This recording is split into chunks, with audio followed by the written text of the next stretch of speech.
Assalamualaikum warahmatullahi wabarakatuh. Alhamdulillah wa syukurillah. Wassalatu wassalamu ala rasulillah wa ala alihi wa sahbihi wa mawala. La hawla wa la quwwata illa billah. Amma ba'du. Saya hormati para alim, para ulama, para jemaah salat subuh rahimakumullah. Alhamdulillah wa syukurillah kita bisa melaksanakan salat subuh ini secara berjemaah. Mudah-mudahan ibadah kita ini diterima oleh Allah sehingga kita semua semakin dekat, semakin menjadi hamba-hambanya Allah. Dipanggil dengan Allah, ya abdi, wahai hambaku. Amin ya rabbal alamin. Salawatullah wassalamu ala rasulina Sayyidina Muhammadin sallallahu alaihi wasallam.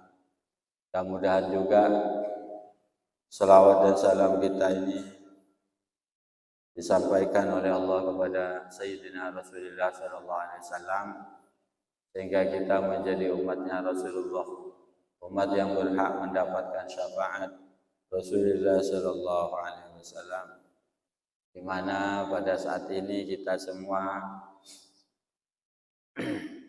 telah merayakan, mengekspresikan cinta kita kepada Rasulullah dengan hadir pada acara Maulid, di mana budaya kita, masyarakat kita itu biasa membudayakan acara Maulid Nabi Muhammad SAW, menunjukkan bahwa rasa cintanya kita kepada Rasulullah Sallallahu Alaihi Wasallam.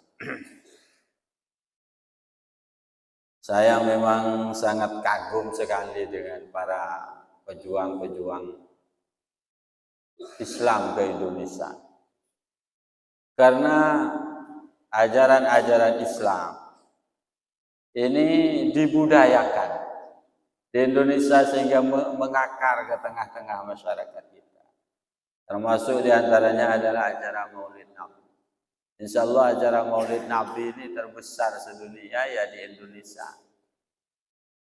Jadi karena apa? Karena ya ini kecintaan kita ini diakarkan ke tengah-tengah masyarakat sehingga kurang pas rasanya kalau bulan Maulid ini tidak mengadakan acara Maulid Nabi. Ini menunjukkan kecintaan kita. Mudah-mudahan kita terus dicintakan oleh Allah kepada Rasulullah sallallahu alaihi wasallam. La yu'minu ahadukum, kata Nabi, hatta akuna ahabba ilaihi min nafsihi wa waladihi wa walidihi,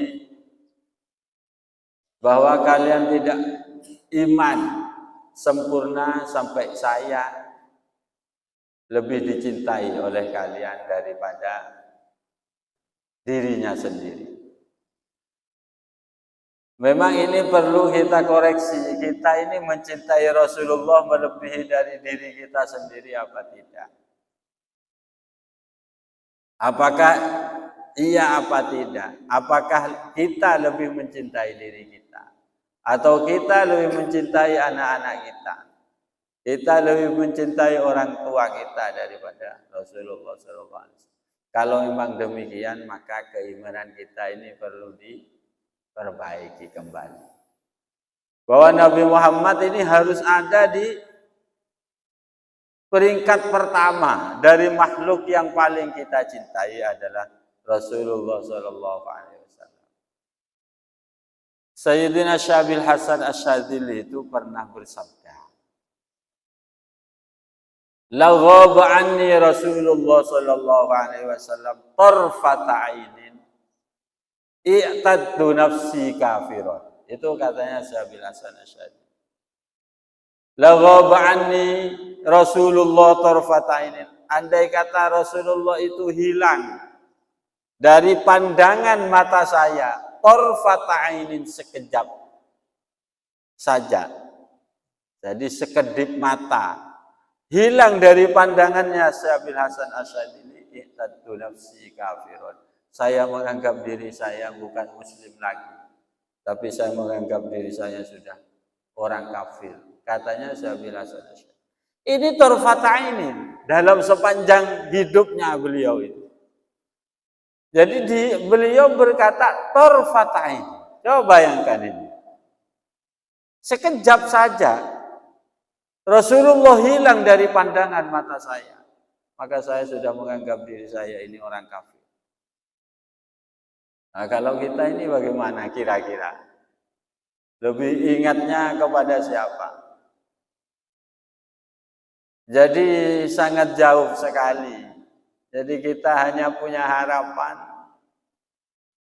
mudah-mudahan diakui oleh umatnya Rasulullah SAW, diakui sebagai umat Rasulullah SAW, yang mana kita memang sebenarnya harus bangga dengan Rasul.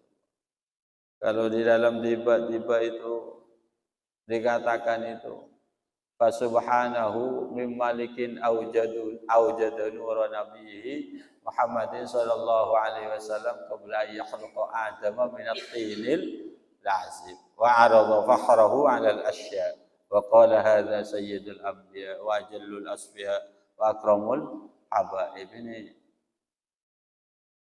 jadi Nabi Muhammad sallallahu alaihi wasallam, ya kita semuanya ini tahu untuk cerita ini, bahwa Allah Ta'ala itu menciptakan makhluk ini pertama kali ya Nabi Muhammad yang diciptakan. Wa arada fakhrahu 'alal asya. Lalu Allah menciptakan makhluk-makhluk yang lain dan Nabi Muhammad ini dibangga-banggakan oleh Allah. Hadza sayyidul anbiya wa ajallul asfiya wa akramul habaib. Jadi kita yang sebagai umatnya tentunya harus lebih mencintai Rasulullah Sallallahu Alaihi Wasallam, tingkatkan kecintaan kita kepada Rasulullah sehingga kita menjadi hamba-hamba pilihan Allah Subhanahu Wa Taala. Saya di sini akan melanjutkan pembacaan hikam ya.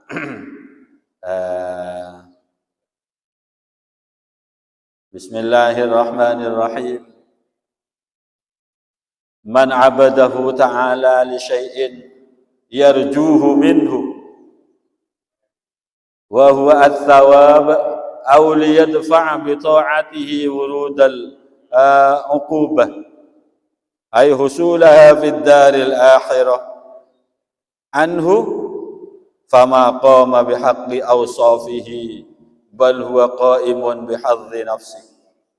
Man abadahu ta'ala, katanya Syekh Ibnu Athaillah, barang siapa menyembah Allah Ta'ala, man abadahu ta'ala li syai'in yarjuhu minhu, karena kita menyembah Allah karena kita berharap sesuatu dari Allah Subhanahu wa Ta'ala, aw liyadfa'a bi ta'atihi wurudal uqubah, atau kita beribadah ini karena agar kita menolak dari diri kita datangnya siksa dari Allah Subhanahu wa Ta'ala. Maka kalau kita demikian, fama qama bihaqqi awsafihi, maka berarti kita tidaklah beribadah kepada Allah karena mencintai, karena memenuhi sifat-sifatnya Allah. Ini mungkin ya harus kita teliti pada diri kita sendiri. Ayo kita introspeksi diri kita. Man abadahu, katanya Syekh Ibnu Athaillah, barang siapa yang menyembah Allah li syai'in yarjuhu min, karena kita mengharapkan sesuatu dari Allah Subhanahu wa Ta'ala. Kita ini ibadah ini karena apa? Kita pikir, kenapa kita beribadah? Kenapa engkau beribadah? Itu kita pikir dengan hati kita sendiri. Karena tidak mungkin kita tahu terhadap hati kita kecuali kita sendiri. Tidak mungkin ada orang yang tahu. Oleh karena itu kita pikir, man abadahu, apakah kita sudah menyembah Allah dengan yang sebenar-benarnya, atau li syai'in yarju min, atau karena kita mengharapkan sesuatu dari Allah Subhanahu wa Ta'ala. Kenapa kamu tahajud? Kenapa kamu baca Quran? Kenapa kamu mengerjakan perintah-perintahnya Allah? Kalau kita mengerjakan li syai'in karena ingin mendapatkan pahala. Katanya di sini karena ingin dapat pahala. Auliyadfa anhu rudal uqubah, atau untuk agar kita tidak masuk ke neraka. Fama qama bihaqqi awsafihi, maka berarti orang yang beribadah seperti ini masih belum melaksanakan ibadah yang sebenar-benarnya karena tidak memenuhi dalam beribadah, tidak bertujuan untuk melaksanakan hak dari sifat-sifatnya Allah Subhanahu wa taala. Lah ini katanya sebagian ulama, kalau ibadah ini ingin pahala, ibadah takut neraka itu sudah baik. Tapi kalau menurut Syekh Ibnu Athaillah, maka dia masih bukan menyembah Allah Subhanahu wa taala. Bal huwa qaimun bi hududzi nafsi. Bahkan kita masih menyembah diri kita sendiri. Bukan menyembah Allah. Kenapa? Ya karena sudah pasti dia tidak tahu ausofnya Allah. Allah ini Al-Khaliq, Allah ini Ar-Razzaq, Allah ini Al-Fattah, yang memang kita harus berterima kasih dan beribadah kepada Allah. Tapi kalau kita menginginkan karena surga, berarti diri kita kan masih ingin memanjakan diri sendiri, bukan bertawaduk kepada Allah, bukan bersyukur dan berterima kasih kepada Allah. Coba ya kita pikir saja. Andai kata Allah tidak menciptakan surga, apakah kita mau sholat? Kalau Allah tidak menciptakan neraka, apakah kita tetap mau sholat? Ini masih baik. Kadang-kadang ibadah kita ini hanya untuk kepentingan dunia. Ada apa main ibadah 2 tahun yang makin tempat cek ruwet. Saya cek ruwet ibadah. Iki dari satu sisi sih baik. Kita bang tak ibadah, salah ruwet tak ibadah. Kita bang ingat ni kan. Tapi kualitas ibadah kita tentunya kurang. Ini dikatakan oleh tadi Syekh Ibnu Athaillah, dia tidak menyembah Allah tetapi menyembah dirinya sendiri. Atattakhidhu ilahahu hawa. Jadi hawa nafsunya yang disembah.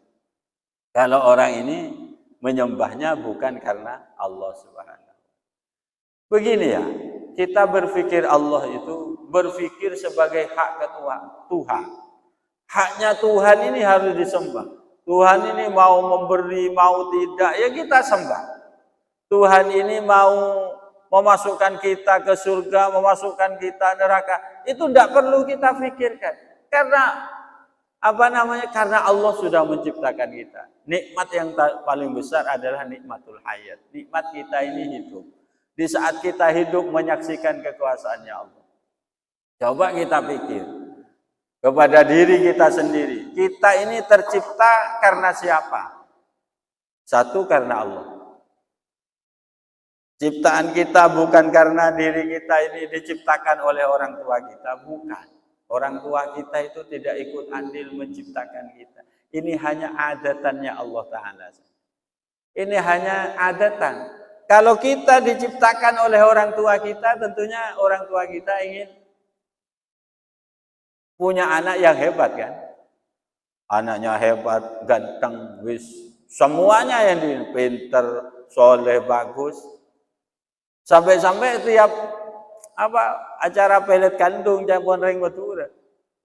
Ini kita dibacain surat Yusuf, dibacain surat Maryam. Ini karena menginginkan seperti Nabi Yusuf gantengnya. Solehnya juga seperti Nabi Yusuf. Dibacain surat Maryam, kalau wanita yang lahir, kalau cewek yang lahir mudah-mudahan seperti Siti Maryam. Orangnya cantik, orangnya solehah. Tapi karena kita tidak andil, karena orang tua tidak punya andil dalam menciptakan. Orang tua hanya berdoa. Kita keluar kita noron Nabi Yusuf sekali kan dia. Kemudian dia tak noron Nabi Yusuf. Kita sebenarnya kita nikah. Kita memang tidak punya. Apa orang tua kita, diri kita tidak pernah berjanji kapan kita hidup. Ya moro-moro kita jadi. Moro-moro kita hidup. Setelah hidup, kita diberi nyawa, diberi pikiran, diberi semuanya. Ini semua pemberian Allah kepada kita.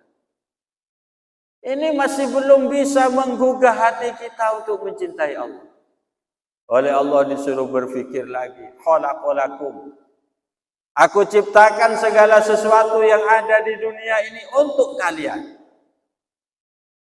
Kita pikir lagi, apa yang ada di atas dunia ini yang bukan untuk manusia?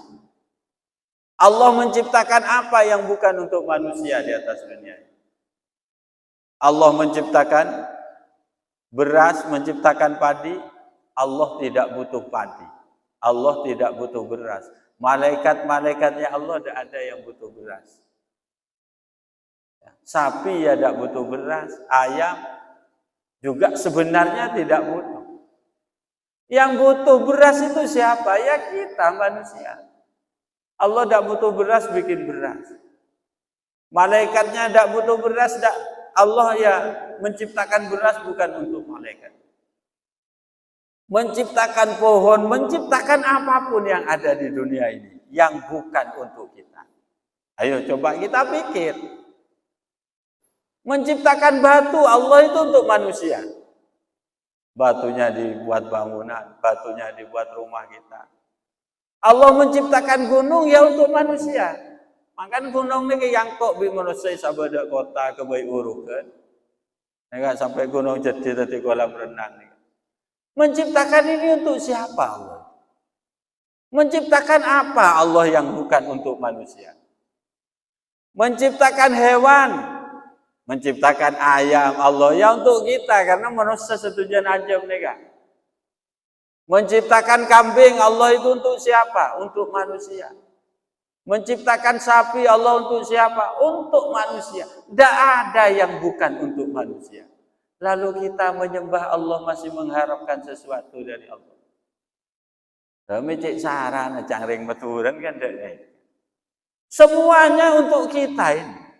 Lalu kita menyembah kepada Allah ini masih mengharapkan sesuatu dari Allah Ta'ala. Kita menyaksikan kekuasaan Allah ini sudah cukup. Coba kita bayangkan misalnya Allah Ta'ala beri pengumuman, wahai manusia, 1 tahun ini saya tidak akan menciptakan beras. Nah, setahun baik tak ada beras, insya Allah sampai dengan apa? Mungkin kunjuk rasa sampai tak bisa, kita akan mau presiden, bupati unjuk rasa bisa. Pangeran tak bisa kalau sudah Allah berkehendak seperti itu. Kita pikir ya, Allah menciptakan apa? Rumput. Rumputnya ini untuk siapa? Aslinya untuk manusia. Rumput dibuat makan sapi. Sapinya keluar susu diminum manusia. Sapinya jadi daging dimakan manusia. Sapinya dibutuhkan uangnya dijual untuk kepentingan manusia. Semua yang ada di dunia ini adalah tidak ada yang bukan untuk manusia. Karena manusia yang berpikir, manusia yang harus memikirkan semua ini ciptaan Allah yang untuk diri kita. Maka dari tadi dikatakan di sini kalau kamu menyembah Allah masih menginginkan sesuatu, dan itu kamu ibadahnya berarti ibadahnya masih buta dengan nikmat-nikmat yang diciptakan oleh Allah Subhanahu wa Ta'ala. Jadi seperti katanya Rabi'atul Adawiyah itu, ya Allah kalau saya ini beribadah kepadamu karena ingin surga, tutuplah pintu surga ini untuk saya. Kalau saya beribadah ini takut neraka, bukalah pintu neraka ini agar saya dimasukkan di sana. Nah ini orang yang kelas tinggi. Cara ibadahnya, insya Allah mohon lebih sampean kan takut. Ibadah di pikiran ini karena insya Allah kita takut. Karena apa? Karena kita masih beribadah kepada diri kita sendiri. Kita ini hidup hanya untuk diri kita sendiri. Tidak pernah kita hidup ini untuk mewakafkan diri kita kepada Allah Subhanahu wa taala. Menyerahkan hidup kita hanya untuk Allah, hanya untuk agama. Semuanya untuk kepentingan diri kita sendiri. Apalagi mereka makin para pilihan, para pilpres, para pilkada, para pemilihan DPR. Biasanya kita ini sudah hilang dari diri kita ini. Ikhlas nih kan buat tanda. Ya cek milih nikah saya dapat apa? Nah itu kan biasa kita. Saya dapat apa? Bajar berapa? Mohon pada pelajaran. Satos second ini menang sesatos kan begitu. Apakah pernah kita itu berpikir bagaimana ini untuk kepentingan umat?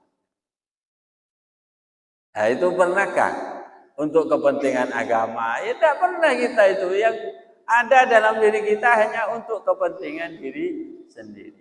Milih DPR yang milih sebersih cepot. Milih share sampean Pak, aku lo milih sebersih. Bersih katanya apa? Bade beras pesen kocak. Ay kocak bersih. Lagi sang bade korupsi lah. Wah, korupsi itu. Kita mulai dari diri kita sendiri. Semua itu dari diri kita. Ibadan raja saya korupsi guys. Pun kalau lebih sampean, kalau bisa satu lagi lah kalah kan. Kenapa? Karena mental kita ya mental seperti ini.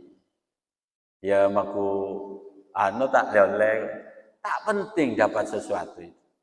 Yang penting adalah kebaikan. Coba seperti yang diajarkan oleh Rasulullah SAW. Dulu Rasulullah itu pada waktu perang akhir Rasulullah itu perang Hunain, setelah Fathu Makkah, setelah kota Makkah itu dikuasai oleh Rasulullah. Kota Makkah itu dikuasai Rasulullah kira-kira tahun 8 Hijriah. Jadi akhir-akhir dari masa Rasulullah itu. Karena Rasulullah ini meninggal dunia ya tahun 10. Rasulullah tahun 8 itu sudah menguasai Makkah. Artinya hampir tanah di Arab itu dikuasai Rasulullah. Berangkat dari Rasulullah itu sampai terusir ke Madinah. Kemudian Rasulullah dilayani oleh orang Madinah. Dibela oleh orang-orang Madinah. Kemudian Rasulullah menguasai Makkah lama-lama. Kemudian ada perang setelah Fathu Makkah itu namanya Perang Hunain. Di dalam Perang Hunain ini orang Islam menang. Walaupun awalnya hampir kalah. Tapi akhirnya menang. Di perang ini Rasulullah mendapatkan harta rampasan itu yang luar biasa banyak. Jadi ratusan ribu sapi, unta, kambing, juga harta. Ini luar biasa Rasulullah itu banyaknya mendapatkan harta rampasan perang. Tapi Rasulullah ini membagi harta rampasan ini ternyata tidak diberikan pada orang-orang yang dulu membela Rasulullah dengan mati-matian. Sayyidina Umar tidak dapat apa-apa. Sayyidina Abu Bakar tidak dapat apa-apa. Orang-orang Ansor yang membela Rasulullah juga menyambut kedatangan Rasulullah, memberi tempat Rasulullah di Madinah. Diberi ini, diberi tanah, diberi segala-galanya di Madinah. Orang Ansor tidak ada yang dapat apa-apa. Dibagikan ke siapa ini? Harta rampasan diberikan kepada orang-orang yang baru masuk Islam. Orang Mekah yang baru masuk Islam ini dapat 100 unta, 200 unta, dapat 1000 sapi. Ini dibagikan semuanya sampai habis oleh Rasulullah. Tidak ada satupun dari sahabat Muhajirin, dari sahabat Ansor yang dapat bagian. Tidak ada sama sekali. Kira-kira mon gue lebih sampian, kari ajuang mati-matian membela pas tak ikenyain. Kira-kira ingat apa mon gue lebih sampian. Ini berjuang membela Rasulullah. Sang Rasulullah soki lah istilahnya ini. Istilah aki soki. Sang Rasulullah soki, hartanya ternyata diberikan kepada orang-orang yang baru masuk Islam. Sepupunya Rasulullah, dupopon Rasulullah, menjadi Rasulullah. Soalnya bagian yang membela Rasulullah satu pun tidak ada yang dapat uang sepeser pun. Tetapi pakun melarat Odi pakun melarat, tidak dapat bagian apa-apa. Nah ini memang ada bisikan-bisikan kecil di saat itu. Kanjeng Nabi kedua baca saya soki kadita nggak ke apa dan coba apa. Memang ada, tapi ini diucapkan oleh orang-orang yang munafik. Yang bikin bikin fitnah di tengah-tengah itu. Maka Rasulullah itu berkata seperti ini. Kalau Abu Bakar, Umar itu tidak ada, semuanya diam. Diam. Sahabat-sahabat besar ini tidak ada yang protes. Padahal ini harta besar dibagikan kepada orang yang dulu memusuhi Rasulullah. Sekarang diberi jatah oleh Rasulullah, jatah yang banyak. Kemudian Rasulullah berkata, saya ingin mengumpulkan orang-orang Ansor. Orang-orang Ansor ini orang Madinah yang membela Rasulullah, yang memberi tempat Rasulullah. Sayyidina Abu Bakar, Sayyidina Umar mau ikut, tidak diperbolehkan. Karena kamu orang Mekah. Saya ingin ketemu dengan orang-orang Madinah. Orang yang membela saya dari dulu. Maka Rasulullah itu apa yang dikatakan oleh Rasulullah?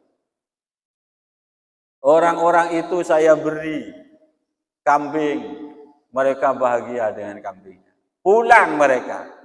Diberi unta, dia bahagia pulang karena sudah dapat bagian unta.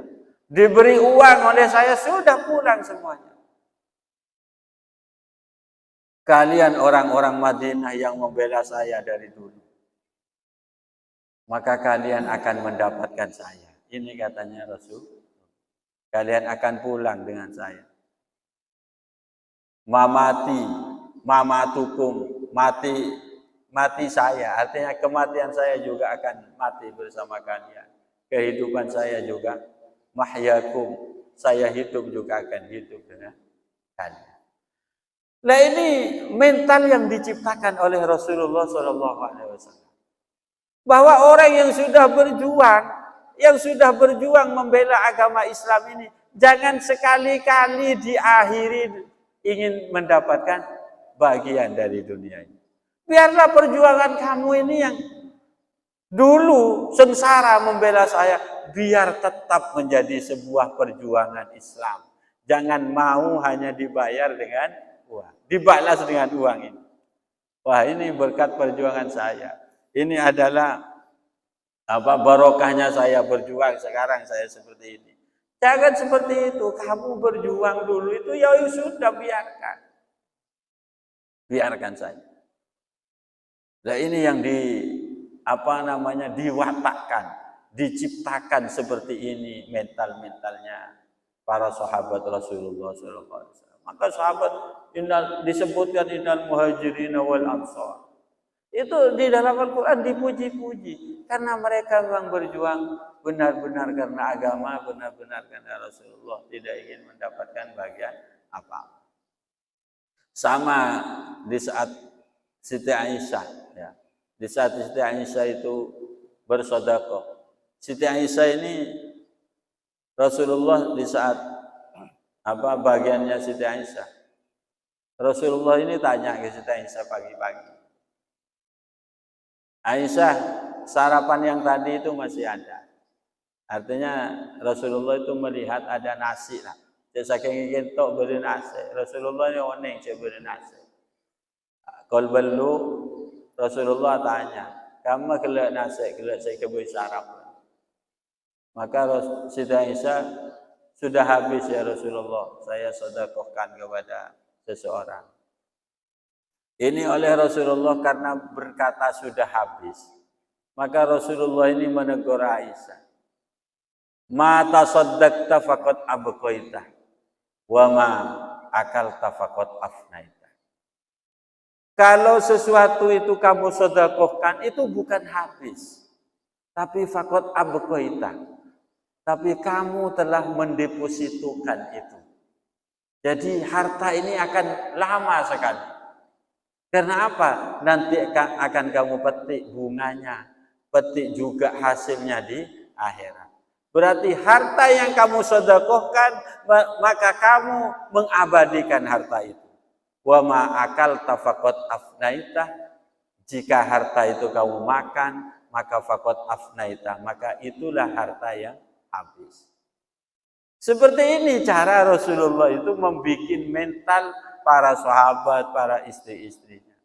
Tidak ingin mendapatkan apa-apa dari apa yang diperjuangkan. Di saat bersedekah bahagia sekali, tidak merasa hartanya berkurang. Justru hartanya faqat abqaita. Kamu telah mengabadikan hartamu. Tapi di saat kamu memakan harta itu semuanya, faqat afnaita, berarti kamu sudah menghabiskan hartamu di dunia ini. Tidak ada yang kamu abadikan. Nah, ini cara mendidik mental. Lah kita mental sekarang, kita ini sudah rusak mental kita. Semuanya ingin mendapatkan apa? Bagian dari saya.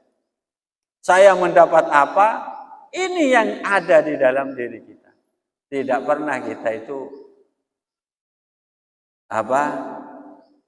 ingin apa yang kita kerjakan semuanya karena Allah Subhanahu wa taala.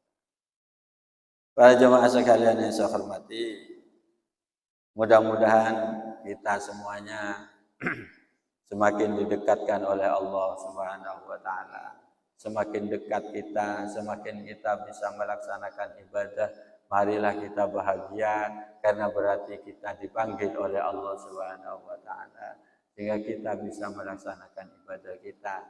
Dan mudah-mudahan ibadah ini terus semakin baik, semakin mendekatkan diri kita kepada Allah, termasuk al-muqarrabin, orang-orang terdekatnya Allah Subhanahu wa taala, orang-orang abror yang bersama dengan orang-orang yang baik. Amin Allahumma amin.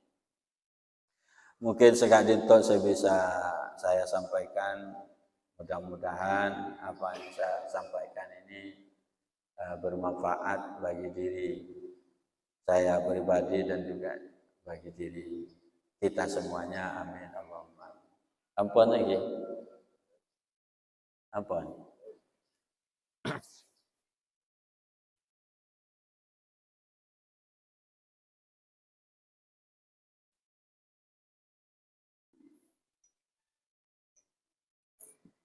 Lagi.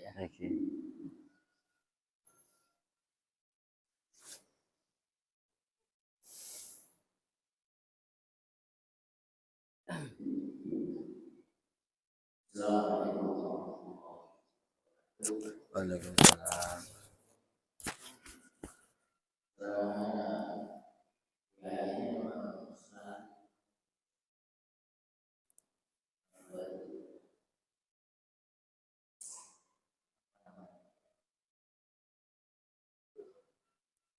Tasawuf.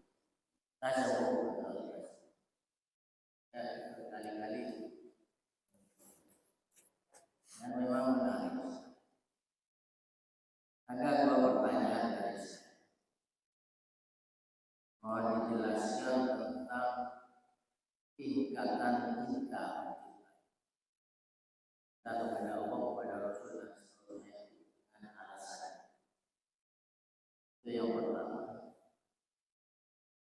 Yang kedua, kita ibadah tadi dilomba-lombakan tidak perlu surga dan tidak perlu neraka, tidak perlu neraka. Bagaimana korelasinya dengan Asari'u ila maghfiratin min rabbikum.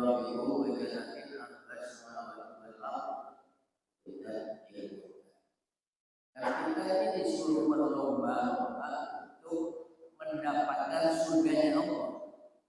Puas. Tapi kenapa kita dianggap menyembah diri sendiri kalau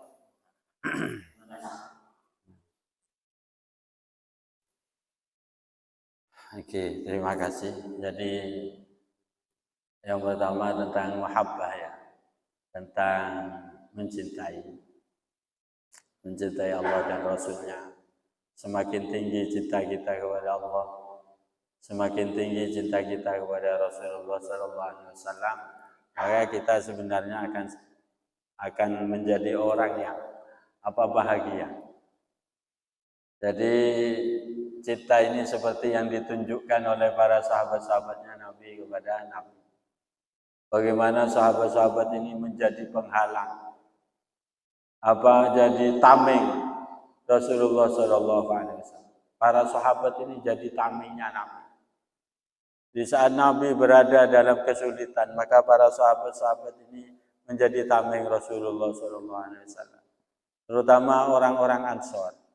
Orang-orang Ansor di saat akan membawa Rasulullah ke Madinah, ini dipesan oleh orang Mekah. Orang Mekahnya masih kafir. Dipesan kepada sahabat Ansor. Wahai orang Ansor, orang-orang Madinah, kamu akan membawa Muhammad ke Madinah. Muhammad ini dibenci di Mekah. Muhammad ini tidak diterima di sini dakwahnya. Tapi ingat bahwa Muhammad di Mekah tidak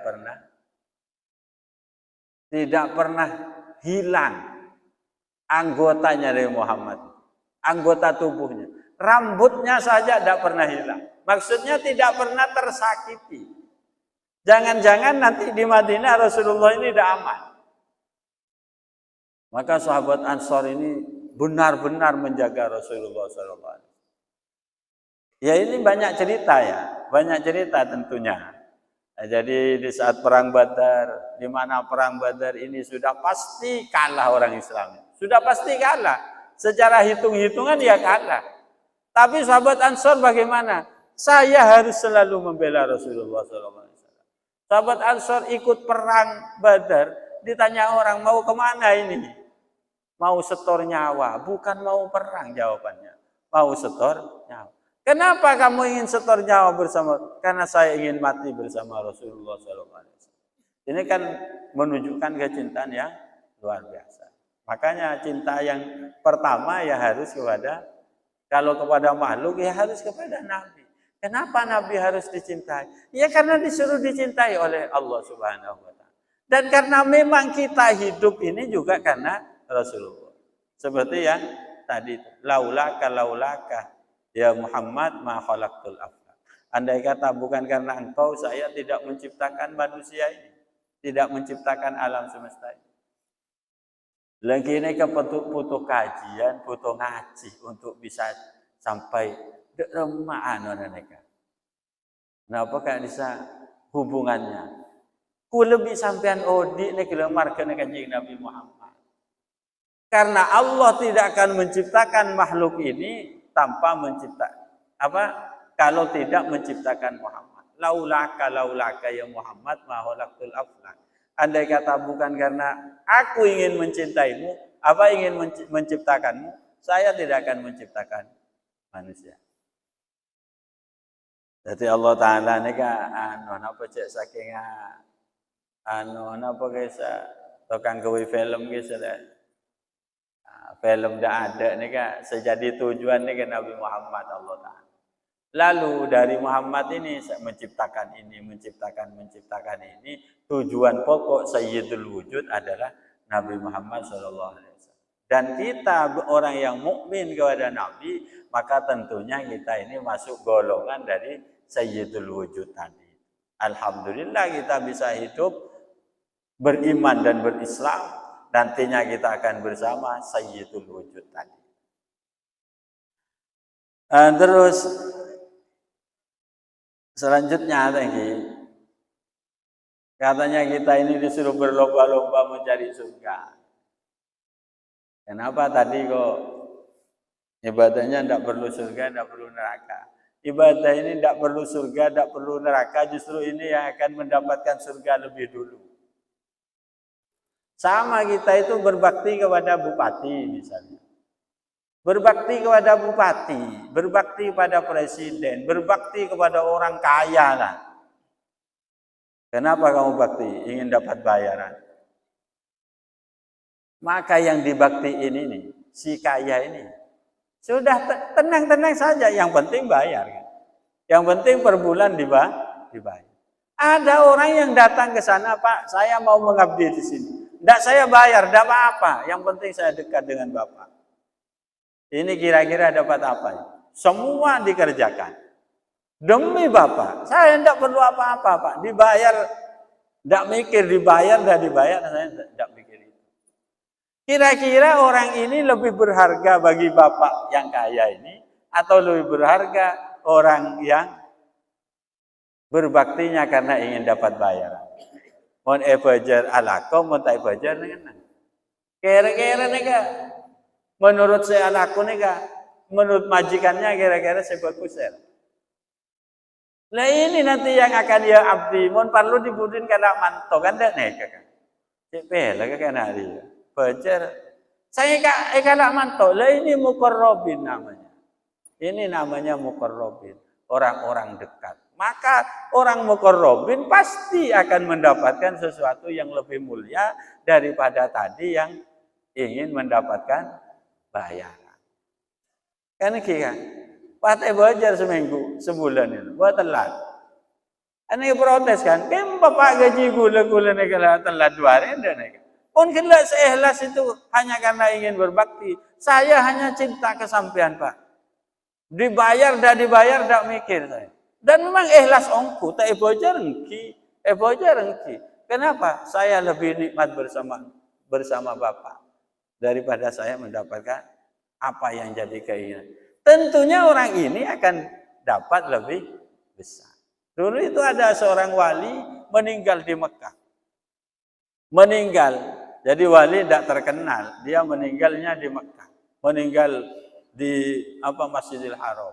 Setelah meninggal, kemudian oleh Syekh Yazid Al-Bustami orang ini dicari. Karena meninggal Syekh Yazid itu beli labut, ya. Beli kain kafan, kemudian kembali lagi. Si wali yang tadi meninggal di sini ini tidak ada. Tuh, kamu orang gila, si mati edinya. Dan ini Syekh Yazid cari-cari, tanya kepada orang sekitarnya. Tadi di sini ada orang mati. Orang-orang yang sekitar itu semuanya menjawab tidak lihat. Syekh Yazid ini kemudian tertidur. Setelah tertidur, ini bermimpi. Bermimpi ditanya, kamu cari siapa? Cari tadi yang mati itu, ya. Itu dicari di neraka oleh malaikat Malik, tidak ada. Dicari di surga oleh malaikat Ridwan, tidak ada. Dicari di dunia oleh iblis, ini tidak ada juga. Lalu di mana itu? Maka dijawab, inda maq'adi sidqin, fi maq'adi sidqin, inda malikin muqtadir. Fi maq'adi sidqin, sekarang dia bersama Allah Subhanahu wa taala. Lah niki saya kocak muqarrabin. Mun sampean bareng Allah taala, kita perlu swarga kan? Tak perlu neraka. Bodoh wali ini aja busane kemana tuh? Ya Allah, kalau di surga itu tidak ada nikmat seperti nikmatnya saya beribadah malam ini kepada Engkau, maka tidak usah saya masukkan surga. Tuhan ini ampun lebih nyaman. Ampun melebihi segala-galanya. Orang yang berbakti dengan ikhlas tentunya akan lebih mendapatkan sesuatu yang lebih besar daripada orang yang berbakti karena ingin bayaran, dan akan mendapatkan kenikmatan yang baik. Kisah itu mudah-mudahan mereka manfaat dan berpanjang saja. Bismillahirrahmanirrahim. Alhamdulillahirabbil alamin. Allahumma shalli wa sallim ala sayyidina Muhammad. Rabbana anfa'na bima 'allamtana wa 'allimna alladhi yanfa'una wa lana Rabbana atina fid dunya hasanah wa qina adzabannar. Sallallahu alaihi wasallam. Subhana rabbika rabbil izzati dari Batan Kaulah, orang lebih yang sempurna.